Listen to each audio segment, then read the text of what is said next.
Si è sentito un rumore assordante che sembrava un macchinario, ma era proprio la pressione del gas che fuoriusciva. Paura oggi a Mestre per una importante fuga di gas in via Torino, provocata verosimilmente da un errore umano nel corso dei lavori nel sottosuolo di una ditta tra il Laguna Palace e Corso del Popolo, quando una macchina operatrice ha perforato la conduttura ad alta pressione di gas metano, provocandone la fuoriuscita. C'era sto rumore assordante che era il gas che stava venendo fuori. Si sentiva proprio anche qui il rumore.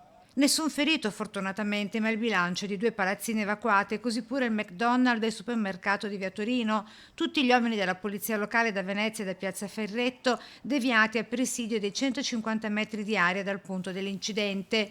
Chiuse Via Torino, Via Lancona e Via Camarcello, interdetta la viabilità agli incroci con Via Torino e le vie Colbe, Ancona, Corso del Popolo, Camarcello, Rossetto, Linghidal, Napoli e Genova. E l'odore del gas si L'odore sente è anche adesso. una cosa impressionante, si sente ancora adesso, deve essere uscito una gran quantità di gas.